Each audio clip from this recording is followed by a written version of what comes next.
Good morning everyone.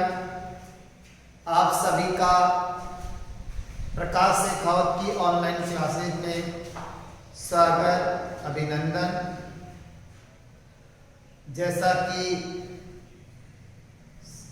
10th class का result आने के बाद में सभी बच्चों ने अपना रिजल्ट देख लिया और रिजल्ट देखने के पश्चात शायद में कौन कौन सा आपको सब्जेक्ट लेना है, संकाय लेना है, उसके बारे में डिसाइड कर लिया होगा।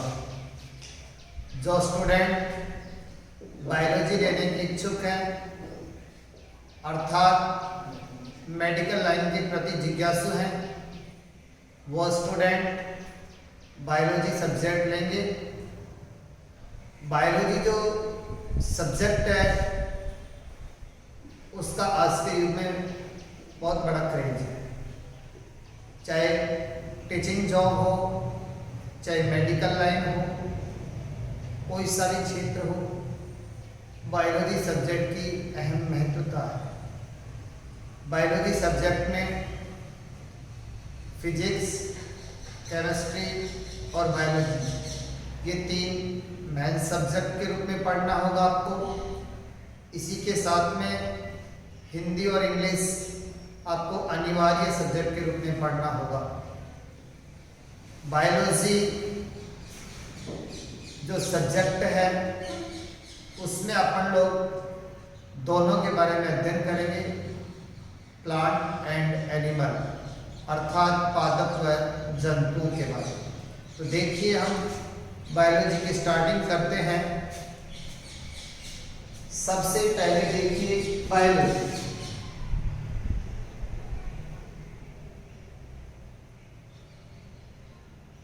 बायोलॉजी है क्या? बायोलॉजी मीन्स जीव विज्ञान। जीव विज्ञान होती क्या है? यहाँ पे बायोलॉजी दो शब्दों से मिलकर बना है। एक है बायोस और लोजी बना है लोगस। बायोस का अर्थ होता है जीव और लोगस का अर्थ होता है अध्ययन करना, यानी जीवों का अध्ययन करना बायोलॉजी कहलाता है। जो जीव है, जीव वो होते हैं जो श्वसन क्रिया करते हैं, वो सभी जीव होते हैं। तो जीवों में अपन लोग एक तो पादप और दूसरा जंतु सभी का अध्ययन करेंगे। पादप मीन्स प्लांट का और एनिमल मीन्स जंतुओं का अध्ययन करेंगे। तो बायोलॉजी क्या है? एक विज्ञान की एक शाखा है जिसमें जीवों का अध्ययन करेंगे। जीवों में पादप और जंतु दोनों इंक्लूड किए। तो विज्ञान की वह शाखा जिसमें जीवों का अध्ययन किया जाता है उसे बायोलॉजी कहते हैं। बायोलॉजी के जनक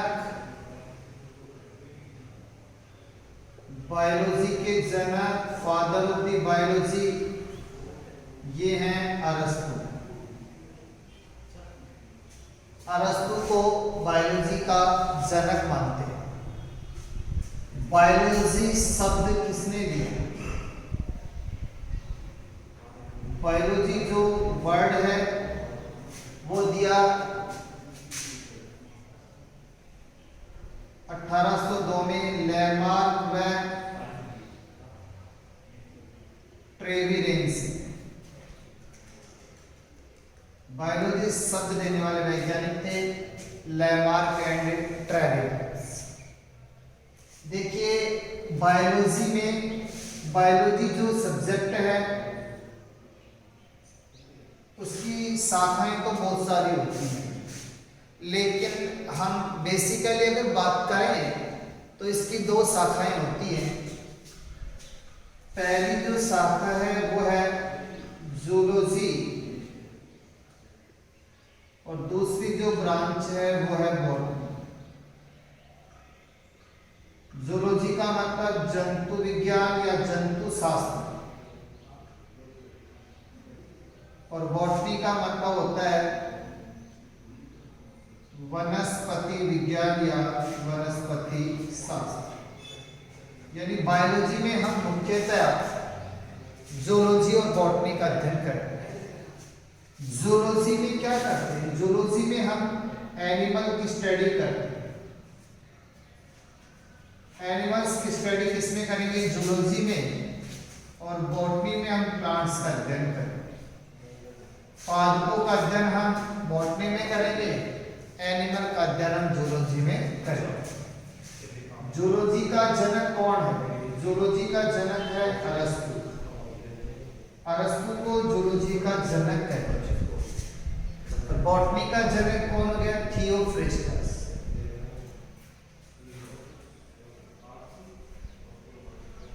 थियोफ्रेस्टस को बॉटनी का जनक कहते हैं।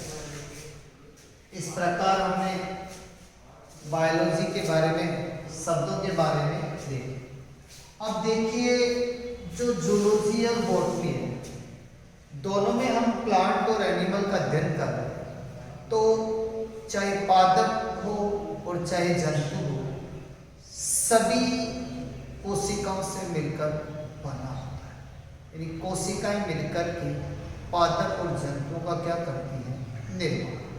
तो कोशिका एक सूक्ष्मतम से सूक्ष्मतम इकाई है, तो दोनों के लिए कंपल्सरी है। इसलिए हम सबसे पहले कोशिका के बारे में पढ़ेंगे। तो देखिए, इसी में एक शाखा चलती है, इसका नाम है साइटोलॉजी। साइटोलॉजी को बोलते हैं कोशिका विज्ञान। कोशिका विज्ञान को हम कहते हैं साइटोलॉजी। देखिए, साइटो शब्द आता है कोशिका की, और लॉजी शब्द बना है लोगस से, और लोगस का अर्थ होता है अध्ययन करना। यानी कोशिका की संरचना और कोशिका के कार्यों का अध्ययन करना साइटोलॉजी कहलाता है। तो साइटोलॉजी में हम केवल कोशिका की संरचना और कोशिका के कार्यों का क्या करेंगे? अध्ययन। तो साइटोलॉजी विज्ञान की वह शाखा जिसमें कोशिका की संरचना एवं उसके कार्यों का अध्ययन किया जाता है, उसे हम साइटोलॉजी कहते हैं। साइटोलॉजी जो है, उसका Indian father of the cytology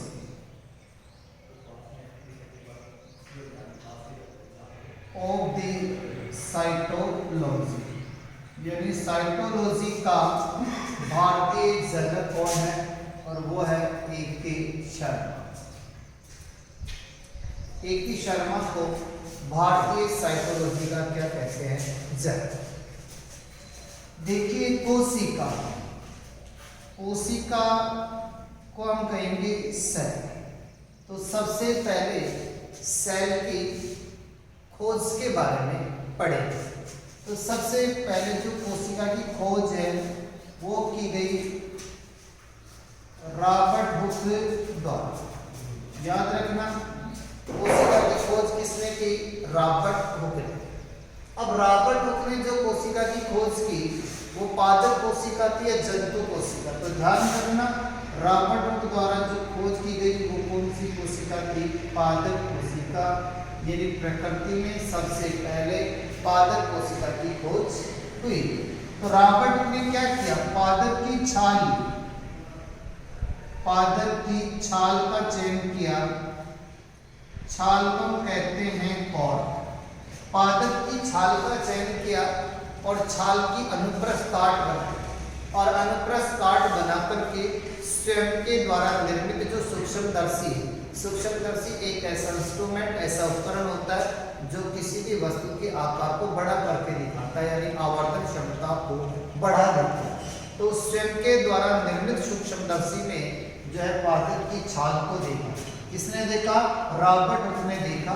तो पादप की छाल को जब सूक्ष्मदर्शी में देखा तो उन्होंने देखा कि वो जो छाल है उसको एक मधुमक्खी के छत्ते के जैसे दिखाई देती है। जिस प्रकार मधुमक्खी के छत्ते में कोष्ठक बने होते हैं, उसी प्रकार उसमें क्या बने हुए थे, कोष्ठक जैसी संरचनाएं बनी हुई थी। रॉबर्ट हुक ने इन ये कोष्ठक नुमा जो संरचनाएं थी, इन कोष्ठक नुमा संरचनाओं को नाम दिया सेलुला, और इन सेलुला से ही सेल शब्द की उत्पत्ति हुई। तो ये जो कोष्ठक नुमा जो संरचना है, इन्हें कहते हैं सेलुला, और सेलुला से क्या बन गया, सेल। ध्यान रखना, सेल शब्द की उत्पत्ति किससे हुई, सेलुला से हुई। सेलुला का अर्थ होता है खाली जगह, रिक्त स्थान। सेलुला का अर्थ क्या हुआ, रिक्त स्थान अर्थात खाली जगह। अब देखिए, ये तो कोशिका की क्या हुई, खोज। इसके बाद में जंतु कोशिका की खोज, एनिमल सेल। जंतु कोशिका की खोज ये की गई एंटोनी वान ल्यूवेनहॉक द्वारा। एंटोनी वान ल्यूवेनहॉक। तो ध्यान रखना, पादप कोशिका की खोज किसने की, रॉबर्ट हुक ने।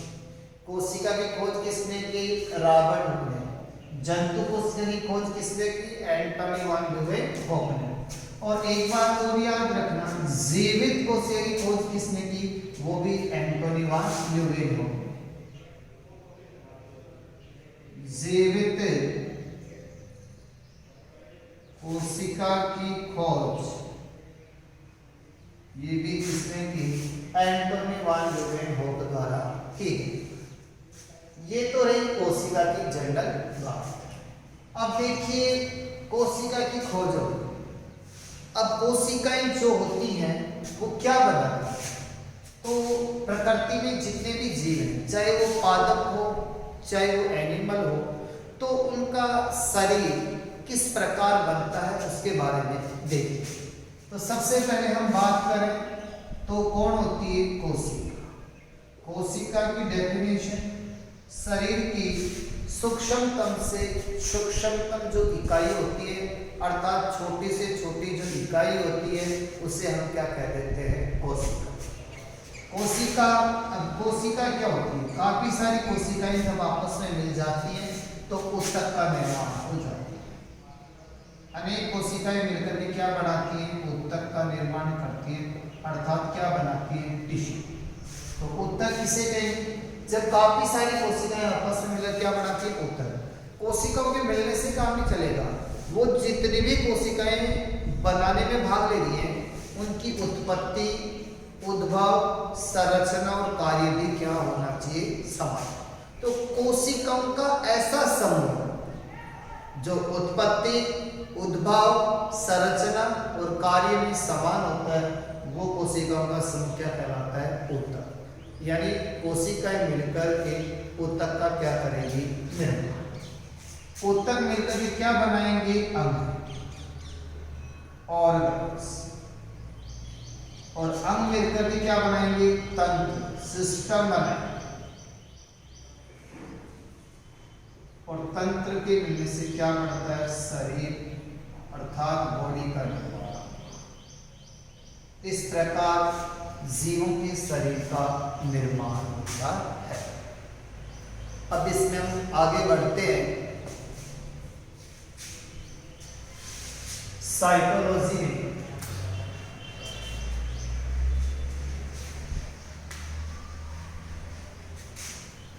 देखिए, साइटोलॉजी चाहे वो एग्रीकल्चर का स्टूडेंट हो, चाहे वो बायोलॉजिकल स्टूडेंट हो, सभी के लिए कंपल्सरी है।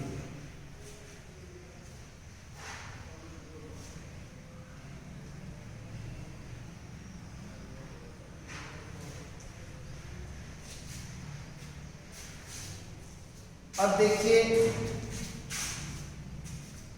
कोशिका सिद्धांत।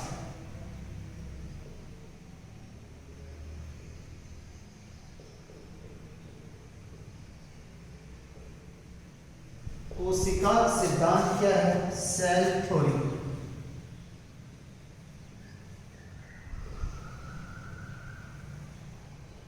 Cell theory.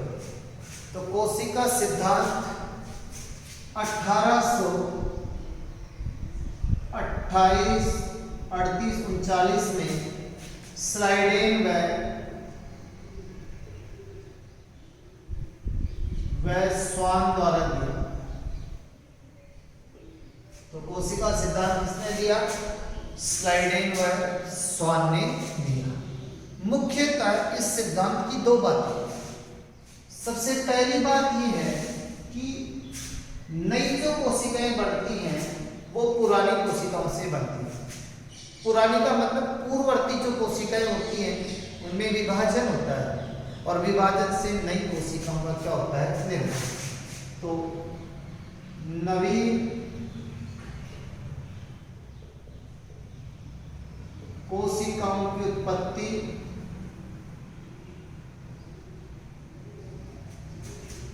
पूर्ववर्ती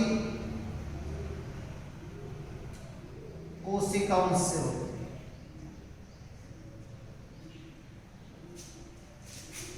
कोशिकाओं से होती है। दूसरी, कोई भी जीव है, जीवों की जो संरचनात्मक और क्रियात्मक जो इकाई होती है वो भी कौन होती है? कोशिका।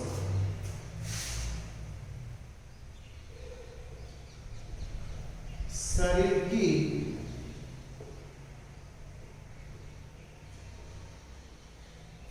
संरचनात्मक एवं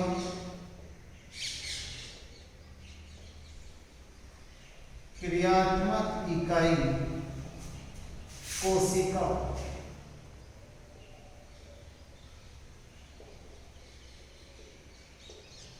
ये मुख्य बात है कोशिका सिद्धांत। देखिए एक वैज्ञानिक था, उसका नाम था रुडोल्फ विर्चोव।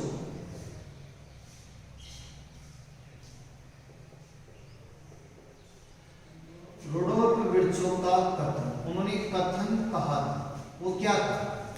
बहुत इंपॉर्टेंट है, कई बार एग्जाम में पूछा जाता है कि रुडोल्फ विर्चोव का कथन क्या है। तो उन्होंने कहा था ओमनिस सेलुलाई सेलुला। ओमनिस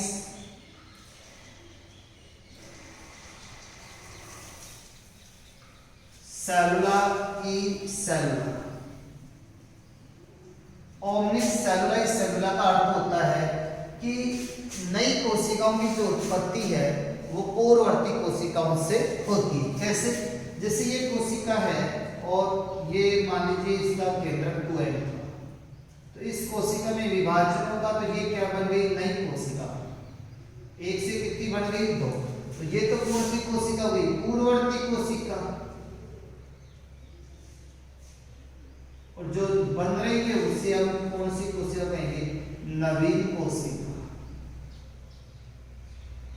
तो पूर्व नवीन कोशिकाओं की जो उत्पत्ति है वो पूर्ववर्ती कोशिकाओं से होती है। ये था रुडोल्फ विर्चोव का कथन। अब देखिए कोशिका सिद्धांत का अपवाद कौन था?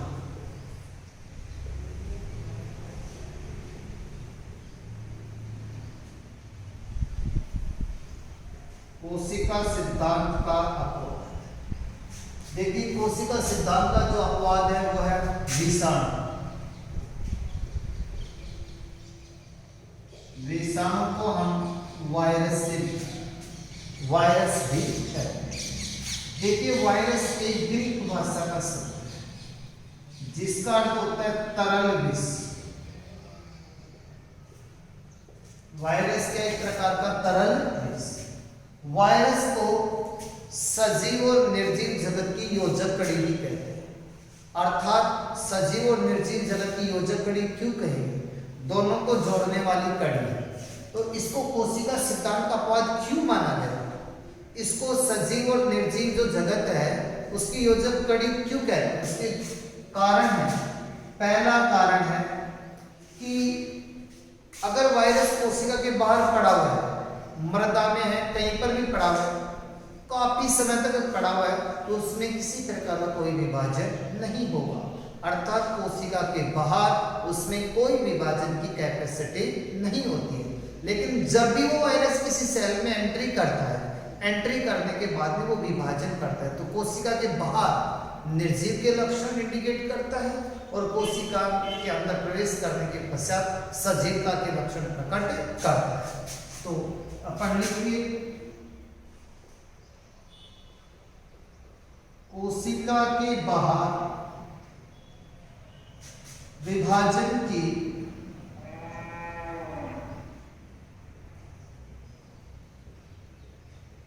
क्षमता नहीं होती, जबकि कोशिका में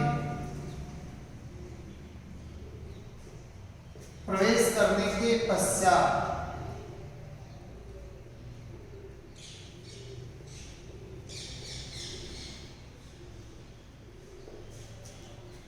विभाजन की क्षमता, विभाजन कह दो, जनन कह दो,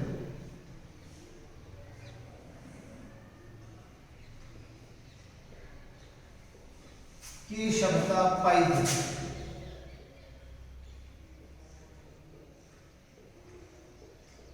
दूसरी बात,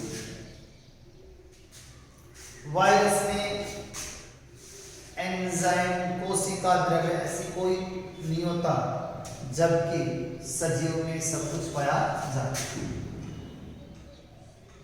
वायरस में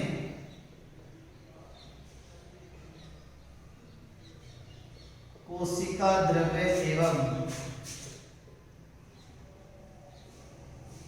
एंजाइम अनुपस्थित होते हैं, जबकि कोशिका में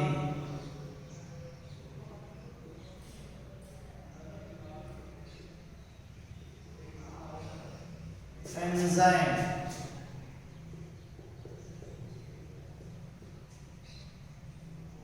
कोशिका द्रव्य